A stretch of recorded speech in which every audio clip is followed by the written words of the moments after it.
एक मुख से उन सब उस उत्साह का क्या वर्णन करूं।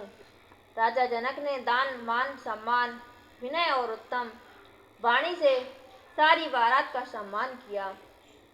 ब्रह्मा विष्णु शिव दिक्पाल और सूर्य जो श्री रघुनाथ जी का प्रभाव जानते हैं, वे कपट से ब्राह्मणों का सुंदर वेश बनाए हुए बहुत ही सुख पाते हुए सब लीला देख रहे थे।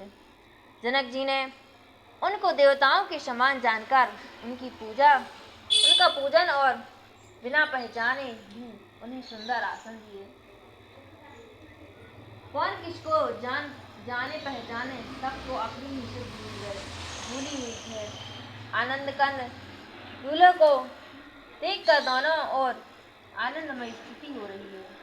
सुजान सर्वज्ञ श्री रामचंद्र जी ने देवताओं को पहचान लिया और उनकी मानसिक पूजा करके उन्हें मानसिक आसन दिए। प्रभु का स्नेह स्वभाव देखकर देवगण मन में बहुत आनंदित हुए। श्री रामचंद्र जी के मुख रूपी चंद्रमा छवि को सभी के सुंदर नेत्र रूपी चकोर आदरपूर्वक मान कर रहे हैं। प्रेम और आनंद कम नहीं अर्थात बहुत है। समय देखकर वशिष्ठ जी ने सतानंद जी को आदरपूर्वक बुलाया। वे सुनकर आदर के साथ आए। वशिष्ठ जी ने कहा, अब जाकर राजकुमारी को शीघ्र ले आइए। मुनि की आज्ञा पाकर वे प्रसन्न होकर चले। बुद्धिमती रानी पुरोहित की वाणी सुनकर सखियों समेत बड़ी प्रसन्न हुई। ब्राह्मणों की स्त्रियों और कुल की बड़ी स्त्रियों बूढ़ी स्त्रियों को बुलाकर उन्होंने कुल रीति करके सुंदर मंगल गीत गाए।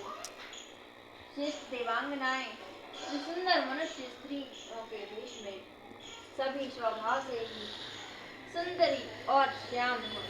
16 वर्ष की अवस्था वाली हैं। उनको देखकर रनिवास की स्त्रियां मुस्कुराती हैं और बिना पहचान के ही वे सबको प्राणों से भी प्यारी हो रही हैं। उन्हें पार्वती लक्ष्मी और सरस्वती के समान जानकर रानी बार बार उनका सम्मान करती हैं। रनिवास की स्त्रियां और सखियां सीता जी का श्रृंगार करके मंडली बनाकर प्रसन्न होकर उन्हें मंडप में लेवा चली। सुंदर मंगल का साज सजकर रनिवास की स्त्रियां और सखियां आदर से सीता जी को लेवा चली। सभी सुंदरियां 16 श्रृंगार किए हुए मतवाली हाथियों की सी चाल से चलने वाली उनकी मनोहर गान को सुनकर मुनि ध्यान छोड़ देते हैं और कामदेव की कोयलें भी लजा जाती हैं।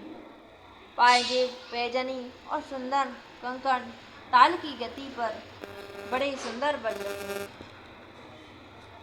सहज ही सुंदरी सीता जी स्त्रियों के समूह में इस प्रकार शोभा पा रही है, मानो छवि रूपी लालनाओं के समूह के बीच साक्षात परम मनोहर शोभा रूपी स्त्री सुशोभित हो। सीता जी की सुंदरता का वर्णन नहीं हो सकता, क्योंकि बुद्धि बहुत छोटी है और मनोहरता बहुत बड़ी। रूप की राशि और सब प्रकार से पवित्र सीता जी को बारातियों ने आते देखा। सभी ने उन्हें मन ही मन प्रणाम किया। श्री सीता जी को देखकर तो सभी पूर्ण काम कृत्य हो गए, अर्थात धन्य हो गए। राजा दशरथ जी पुत्र सहित हर्षित हुए। उनके हृदय में जितना आनंद था वह कहा नहीं जा सकता। देवता प्रणाम करके फूल बरसा रहे हैं। मंगलों की मूल मुनियों के आशीर्वादों की ध्वनि हो रही है। गानों और नगाड़ों के शब्द से बड़ा शोर मच रहा है। सभी नर नारी प्रेम और आनंद में मग्न हैं।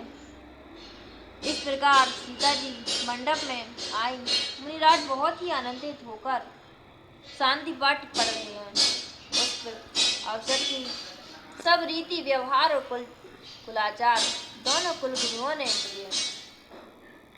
कुलाचार करके गुरुजी प्रसन्न होकर गौरी जी, गणेश जी और ब्राह्मणों की पूजा कर रहे हैं। करा रहे हैं अथवा ब्राह्मणों के द्वारा गौरी और गणेश जी का पूजन करवा रहे हैं। देवता प्रकट होकर पूजा ग्रहण करते हैं, आशीर्वाद देते हैं और अत्यंत सुख पा रहे हैं। मधुर पक्ष यदि किसी भी मांगलिक पदार्थ की मुनि जिस समय भी मन में चाह मात्र करते हैं, सेवकगण